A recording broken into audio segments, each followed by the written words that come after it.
Do you solemnly swear or affirm that any testimony you give today will be the truth, the whole truth, and nothing but the truth, so help you God? Yes, sir.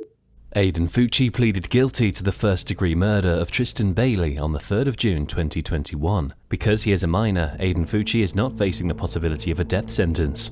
He could, however, receive a life sentence without the possibility of parole, or with a review after 25 years. Aiden Fucci has since been held without bail in an adult facility in St. Johns County. The trial of Aiden Fucci finally began on the 6th of February 2023. Will Tristyn and her family get justice? Join us as we go over the highlights of the murder trial of Aiden Fucci.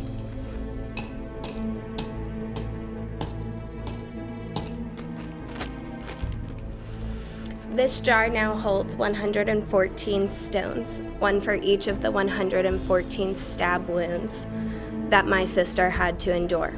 If you are expecting to see that Aiden's time in prison has instilled some sort of regret, then you might be in for a surprise. Shortly before the trial, we learn that Aiden's time in jail has been filled with fights, bullying, and restraint measures. Tonight, a teenager accused of murdering his 13-year-old classmate has been threatening and extorting other teen inmates, according to jail officials with new material we've just received. First Coast News reported that Aiden goes so far as to extort other teen inmates and, even worse, threaten the Duval Country Jail officers. It also seems like Aiden is proud of his heinous accomplishments, as he has been bragging about killing Tristyn to other inmates in jail. An inmate told officers that Fucci has been threatening inmates and said he would stab that inmate. The inmate said Fucci claimed, quote, "He's real because he stabbed a girl face to face and took her life." We spoke with a local attorney who said that alleged admission could be used against Fucci in next month's trial. Aiden Fucci has no remorse. He has learned nothing and is still the monster he was when he stabbed Tristyn Bailey 114 times. With reports like this, it is unimaginable that when the trial began, Aiden's family could take the stand to defend him, paint him in a good light, or beg for leniency. At some point during the trial, Deborah Spiwak, Aiden's grandmother, took to the witness stand. To be fair, she described Aiden in the way that she knew him, a normal kid who lived in a happy home with his siblings. How many children does she have? She has 5. Okay, and where is Aiden in that group of 5 children? He's in the middle. Now, did the 5 kids get along? Yeah, they get along just like normal kids. Yeah, I've never seen any fighting or arguing or any problems at all. It was a pretty happy home. Aiden's always been silly and funny and the jokester of the kids. He was always happy. Every picture I have, he smiles. I don't know what happened. She spoke about how Aiden's arrest has changed the family dynamic ever since, and how often she prays for healing for her family just as much as she does for the Bailey family. Sorry. I wish I could change what happened. And we pray for you every day. I pray for you every day. I pray for my family every day. And I just hope that you find peace somewhere in there.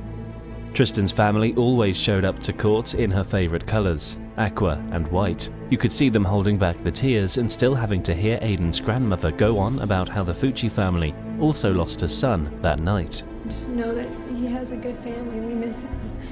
And we lost a child too, I know there's not physically here, but he's here, and we just miss him. It just didn't happen. I don't know. Nobody believes the loss of Tristyn and the life she would have lived can ever be equated to Aiden spending the rest of his life in jail. At this point, she reads out a letter to the court to plead for leniency for Aiden Fucci. He has to be punished and for his actions, and I love him, and his family love him very much too. And I know we're a very large Christian family, and we pray all the time, and I just hope you consider it a little bit, and please don't take him out of our lives forever. I know that I've died, and we have to spend time with him sometime before I go. I am not good at this, I'm so sorry. Yeah. I know there's some good in Aiden. I don't know what happened to him that this caused, but I know there's some good in him, and I think if we find that out, what caused him to do this, maybe we'll have more understanding of what happened. I don't know. I can't can't think. I just can't think. The state prosecutor, Jennifer Dunton, would later come up to cross-examine some aspects of Deborah Spivak's testimony. She picked apart Deborah's observation and view of her family. Your son and your ex, is that right? That's right. They Okay. But you're not aware of any or observe anything in Crystal Smith, your daughter, right? No, she's a good girl. Okay. And you never observed anything living with Aiden that caused you concerns? No. Never observed, I'm sorry, go ahead. No. Okay. You never observed him like responding to stimuli, hearing voices, anything that you needed to report? Well, all the kids talked about the house being haunted, and I think I told you that, and I thought myself I would hear things in this house whenever people were gone. It would just be me and one of my older grandsons. It's haunted. You didn't see anything that you felt was a mental health concern, Mr. Fucci would need to be Baker acted, anything like that? Oh, no. All right. As expected, it was a very long trial. Day after day, the court heard testimonies, both for and against Aiden Fucci. Every piece of evidence was reviewed, from the arrest reports to autopsies, DNA investigations, as well as testimonies from teachers and psychologists. The closing arguments of the state and the defense offered both parties the opportunity to bring all the information together and present the evidence to the court in a manner that would result in a favorable outcome. The defense attorney, Rosemary Peoples, began the closing argument by establishing that age was the most important factor to consider in sentencing Aiden Fucci. The defense maintains that Aiden Fucci was not necessarily mature for his age. You compare him to? How do you measure maturity? Your Honor saw the video clip of him in the back seat of the vehicle, throwing up a peace sign. That's not maturity. According to the defense, risky behavior is normal among teenagers, which is how Aiden's case should also be seen. The defense emphasized that Aiden's risky behavior on the 9th of May 2021 did not begin and end with Tristyn's death. Behavior in his out of the home after midnight, which his mother didn't know about. The risky behavior was going to a friend's house and smoking marijuana. The risky behavior continued and continued and continued because he's a child. The defense also established that the lack of forethought on Aiden's part is proof of his immaturity. He made no attempt to hide the body. He took all the incriminating evidence, such as his clothes and shoes, back home with him. He even tossed the knife in a pond nearby. According to the defense, they were all childish attempts to conceal what he had done. All of the emphasis on Aiden's age at the time of the incident was aimed at obtaining a more moderate sentence of 40 years in jail with a 25-year review, rather than a life sentence with a 25-year review. That we're dealing with a 14-year-old, Your Honor. And what do we do with a 14-year-old? He's been direct filed, and he's been brought before the court with these adult charges on an indictment.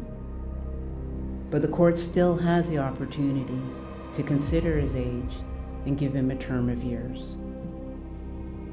And it does make a difference in terms of the life sentence versus 40 years. According to the defense, a term of years is more beneficial to Aiden Fucci in the long run. There are rehabilitation resources available to inmates, but most of these resources are mostly targeted to inmates with an actual release date. Aiden Fucci went to the Department of Corrections at the age of 14 without completing the 8th grade, which means he has no viable skill set. So if he has access to such programs, he would be able to learn a thing or two while in prison. Years, he'd actually be in a position where they could place him into one of those programs.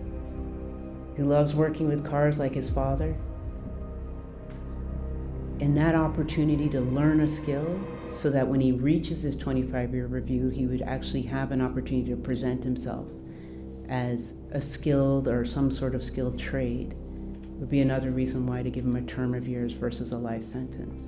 For this reason, the defense argues that a life sentence would take away these opportunities from him. As such, the defense maintains that a life sentence would be too harsh a sentence for Aiden Fucci. The defense also urged the court to consider that Aiden Fucci is capable of change. They argued that his behavior in court and the testimonies from his family show that he is capable of forming loving relationships and also capable of caring for others. Others discussing his faith or his good behavior in court. or that he's loved by his family and that he loves his family. His little sister who longs to figure out what's going on with him and where he is, shows that he is able and capable of forming loving relationships. Aiden was also considerate enough to request that his parents not appear in court. He was aware of the negative press, the threats to their life, and the harm his father's business had suffered due to his actions. At this point, it would be hard to wonder where this compassion was when Tristyn Bailey needed it. But the defense went on to build the point. To close the argument, the defense acknowledges the magnitude of Aiden's actions and establishes that their request for a 40-year sentence is not an attempt to make Aiden's life any easier. Moving forward for Aiden Fucci will be easy, and it shouldn't be. And it shouldn't be. But the 40-year sentence doesn't make light of what happened on Mother's Day in 2021. It still is punishment. That every day that he's in custody, away from his friends, away from his family, is punishment. Every day being told where to go, what to do, and when to do it is punishment. Your Honor, we are talking about a prison sentence for a child and asking for 40 years as punishment. Later in the trial, State Prosecutor Jennifer Dunton delivered the closing arguments in the Aiden Fucci case. Thank you, Your Honor. I want to start this afternoon by first just discussing the framework in which Your Honor is to make your decision before sentencing Aiden Fucci in this matter. Now let's talk about those and the evidence related to each factor and why that evidence means that the court should, in this case with Aiden Fucci, impose a life sentence. That based on all of these factors, even after reviewing everything, the appropriate sentence for Aiden Fucci is still life. The state reminded the court of Tristyn's wounds, 114 wounds, some of which indicated that she was alive and fought really hard for her life. The state explained just how much force was used and the level of power and rage that would have been necessary to cause some of the more violent wounds that Tristyn endured. And specifically, Dr. Fulcher talked about there's a high degree of force that's needed to penetrate someone's head, make slice marks in her skull, chip out bone in her skull, and ultimately break off the tip of a knife. That takes a high amount of force that this defendant used to carry out this crime, and then the pure number of wounds, Your Honor. Dr. Fulcher had earlier testified that Tristyn was alive for much longer than one would expect, because there were only 6 wounds that were considered to be fatal. According to his description, Tristyn died when her lungs eventually collapsed. He described to you that those injuries you saw in her lungs and the hemorrhage, medical term for the blood pooling, the hemorrhage around those, what that tells him is she was conscious, she was alive, and there was a heartbeat throughout that process. And we know she was conscious because she's defending herself. She reminded the court of the horrific circumstances that led up to the crime. Aiden Fucci wanted to do it. He specifically said that he would do it at night, dragging somebody into the woods and stabbing them to death. He also said he would do it within a month, and when he was done, he would simply act innocent, keep killing, and then run away. The state also pointed out the uniqueness of the case. And so Dr. Pritchard told this court, that this act was extremely unique and extremely violent for anyone to commit, let alone a juvenile. Looking at the statistics, one can say this case is unique. The United States Department of Justice tracks this kind of information. Only 7% of all juveniles in the United States arrested were even arrested for violent offenses, and only 1% of that 7 were arrested for homicide. Alone with juveniles is unique. And then you look at the type and nature and circumstance of this crime, which is obviously extremely unique and different to other murders that could be committed and are often committed by juveniles. The state acknowledged that a life sentence for juvenile offenders is considered too extreme, but also established that there will be outliers and unusual cases once in a while. And when these cases occur, nothing but a life sentence can be justice enough. Why it's on the table, Your Honor. There will be outliers. There will be incorrigible juveniles. that deserve the worst punishment, and Aiden Fucci is one of those. Prosecutor Dunton then moved on to the second factor, which is the effect of the crime on the Bailey family and the community. There really is no way to measure the effect of losing Tristyn Bailey. Bailey was a daughter, a granddaughter, a sister, a friend. She was a great friend, it sounds like, to many peers. A good student, a good athlete, a leader on her cheer team. And so this family has lost something immeasurable.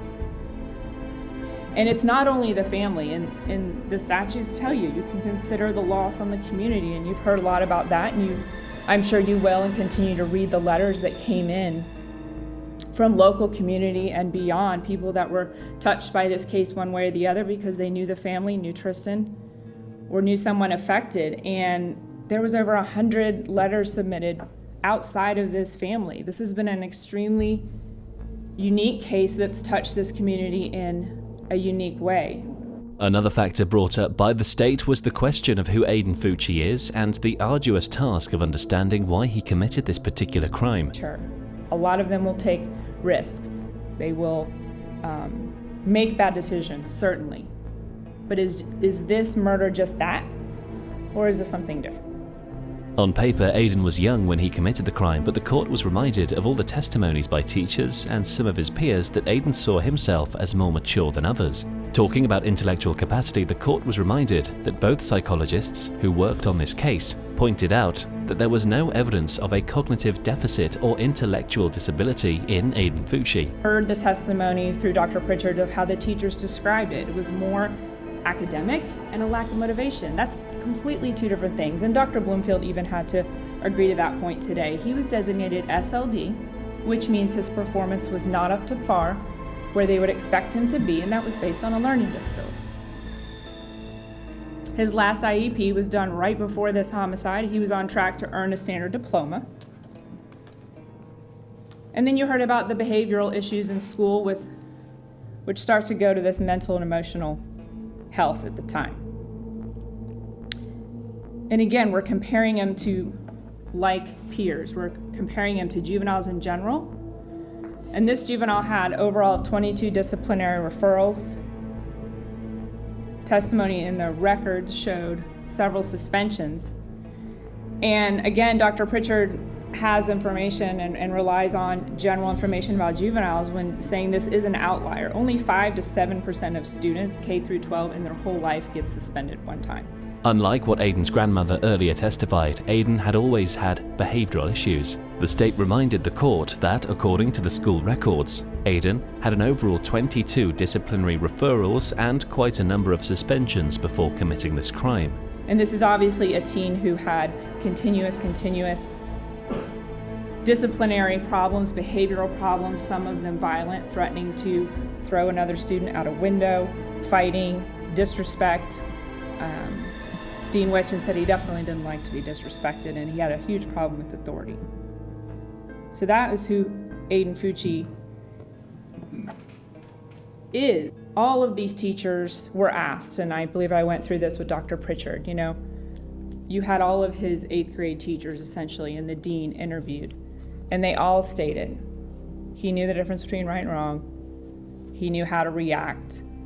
Yes, he had a learning disability. We're not talking about that. But he knew and he understood consequences, and he was able to make changes. It's just whether he wanted to or not, and that's the general sense. Dr. Gregory Pritchard had earlier testified that in cases of awful crimes like this, these juvenile defendants commonly suffered or endured poverty, neglect, sexual or other forms of extreme abuse in their life. However, with Aiden Fucci, this is not the case. One consistent thing about all the family accounts, including that of his grandmother, maintain that he grew up in a loving home. Separated, and she said Jason Fucci never missed a weekend with his child. Did he discipline him? Sure. Had Aiden told her about that? Oh, Dad's gonna discipline me more than Mom.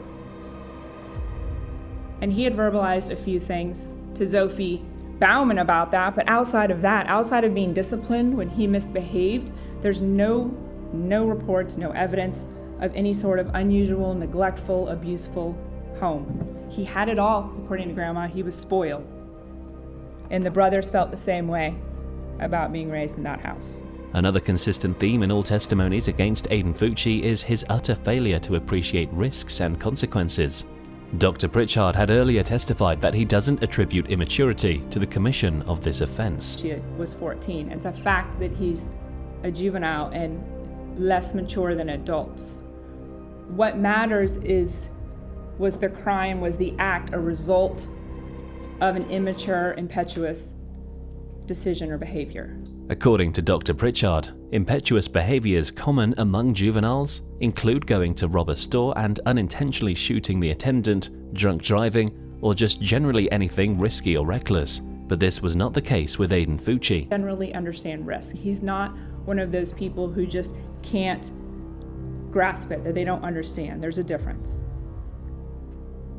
We know it because he told Sophie Bauman that when he killed, he would run away, cover it up, and keep killing.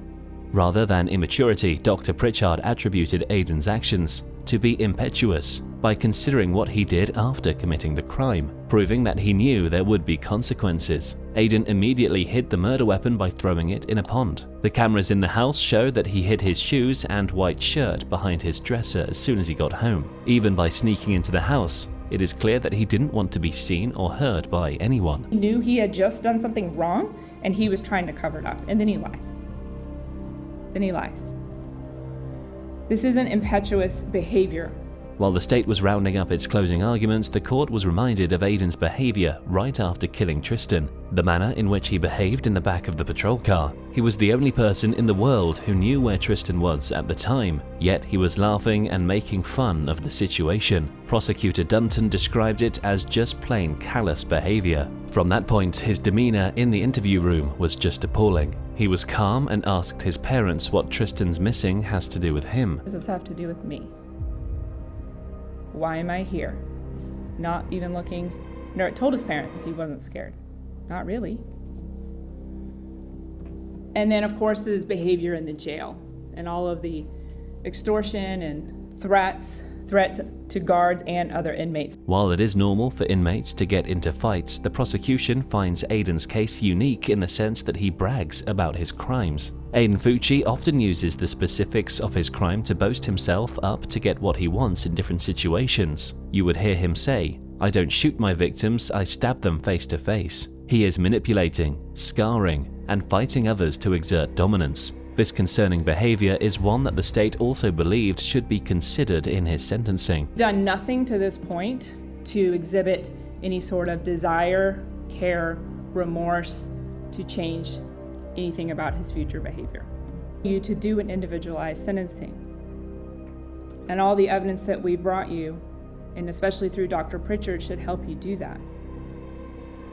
And all that evidence has really shown us who Aiden Fucci is. As the state put it, Aiden knew the how of the crime. He had described it to Sophie Bauman. He also knew the where, because he took Tristyn to a wooded area. He also knew the when, because he told his friends that it would be soon. Unfortunately, his when turned out to be the 9th of May 2021, and the who ended up being Tristyn Bailey. We presented in this case all of the factors and showing you how those factors show you who Aiden Fucci is, the uniqueness of this crime. All of that shows you that this particular juvenile should be sentenced to the harshest penalty possible, which is life in prison, and he will be entitled to a 25-year review. And he will have a chance to attempt to rehabilitate himself and prove himself at that time. Thank you.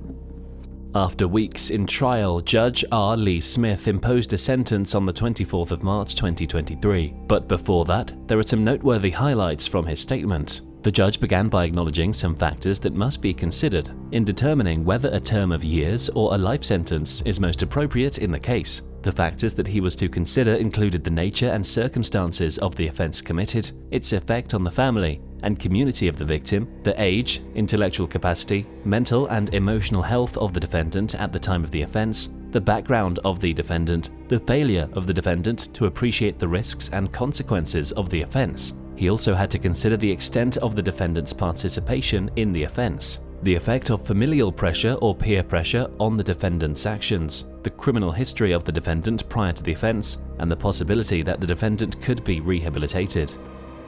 I have considered all of the evidence that has been presented for the during this week, the testimony that was presented, the victim impact statements, the evidence that was submitted, the filings, and I have analyzed each and every one of those factors as well as any other factors that may be relevant to these proceedings in order to determine an appropriate sentence for this case.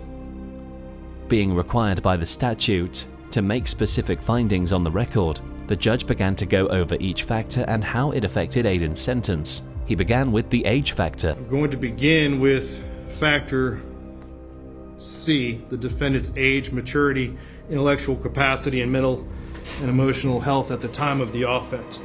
The judge acknowledged that Aiden was 14 years old at the time. He also fully accepted the defense argument that scientifically an individual's brain is not fully developed at that age.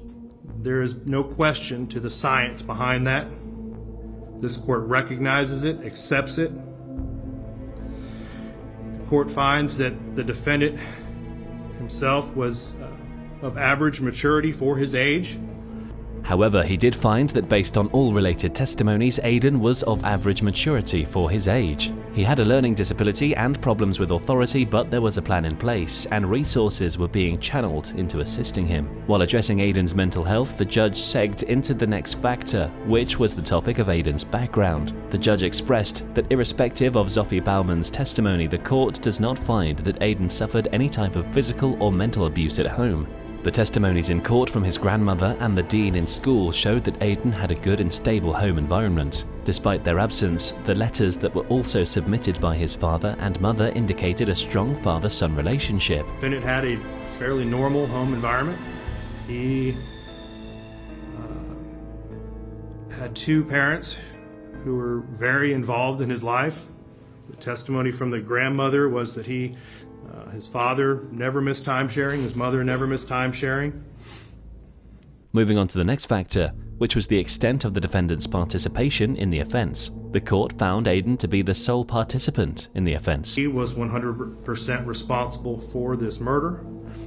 The judge did not believe there was any encouragement or enticement from anyone else to take the life of Tristyn Bailey. Next, the judge considered the effect, if there was any, of familial pressure or peer pressure on Aiden's actions that day. Of course, the court found that there was none. Aiden acted alone and of his own accord. As for the factor of Aiden's criminal history prior to the offense, Aiden had none. There was discussion about whether Aiden's post-bad acts, particularly while in prison, would impact his sentencing, but the judge clarified that all that information was received only for analytic purposes. Consideration that this court is giving to any of the information that it received related to any prior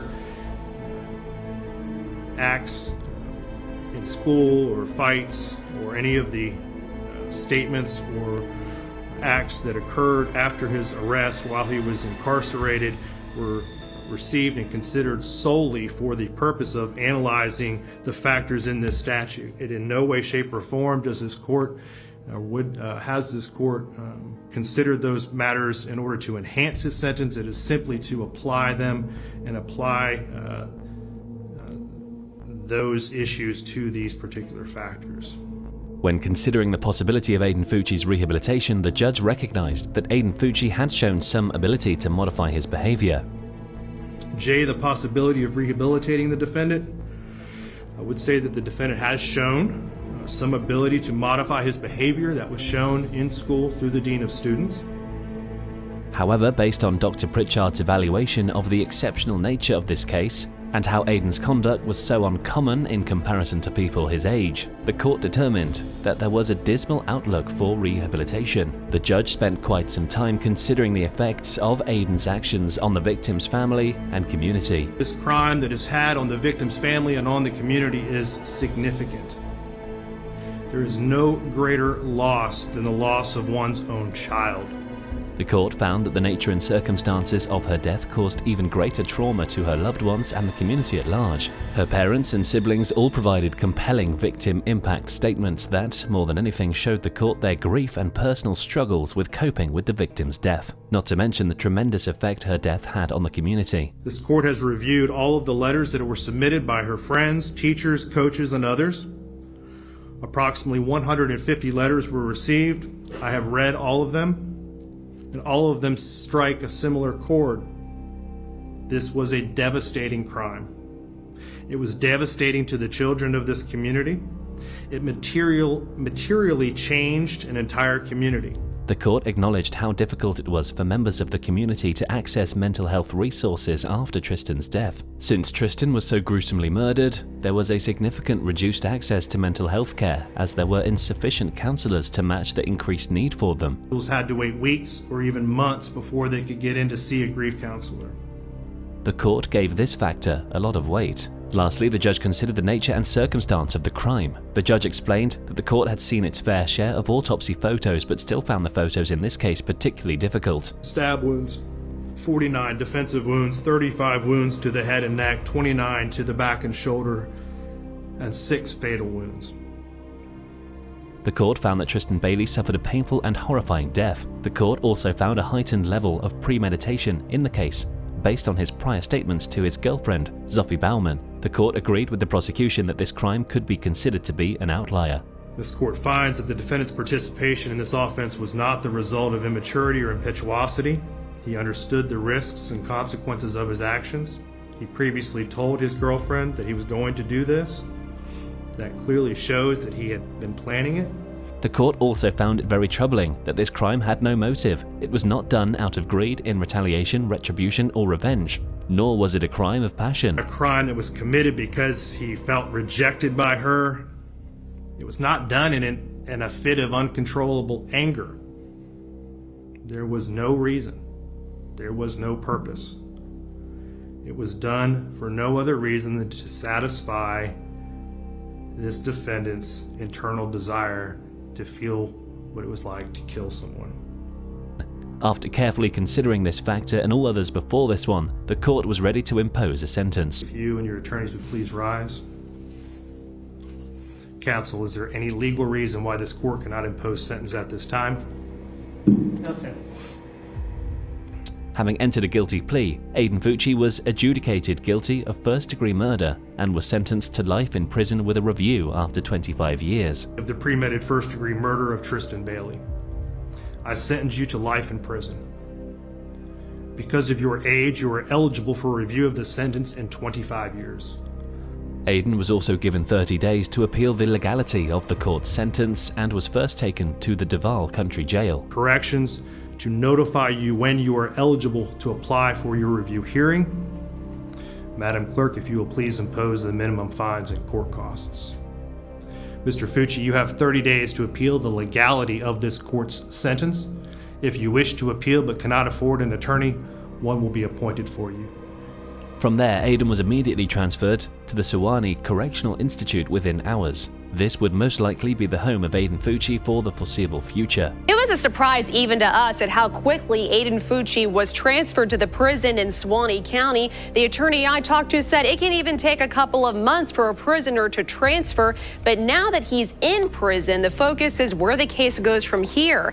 And for the family of 13-year-old Tristyn Bailey, their focus is honoring and remembering her legacy. Following this, Aiden's mother, Crystal Smith, changed her not guilty plea and entered a no contest plea on the 12th of May 2023. She was earlier charged with tampering with evidence in the Aiden Fucci case. She had washed Aiden's bloody jeans on the day of his arrest. She took them into the bathroom and also went on to scrub them in the sink. Notably, this is a third-degree felony that is punishable by up to 5 years in prison. Like Aiden, the judge adjudicated Crystal guilty of the offense and sentenced her to a probation of 5 years with the condition of serving 30 days at the St. John's County Jail. Having entered a plea to the charge of tampering with evidence, I adjudicate you guilty. I sentence you to serve 5 years of probation with the following special condition. You must serve 30 days in the St. John's County Jail. You have credit for 1 day that you've already served. You would be eligible for application of early termination only upon after completion of 3 years of your probation. Tristyn's family has said they would continue doing things in the community to keep her memory alive. Her father, Forrest Bailey, particularly had some words for the Fucci family after Aiden was sent to prison. Apology letter from Aiden. From his behavior at court, at no point has his actions fell in line with the letter, and I believe it is due to the coaching from the defense. I would remind them that he is still here. They can still see him. They can encourage him to change his behavior of bragging about his brutality and threatening the corrections officers and their families that keep him from harm and setting out on a better road. To those around his extended family, please extend them kindness. They should be given grace for the pain they are going through. They should not be given additional hardship. Tristyn had a good friend amongst his extended family, and treating them poorly based on Aiden's crime does not honor her memory or her spirit.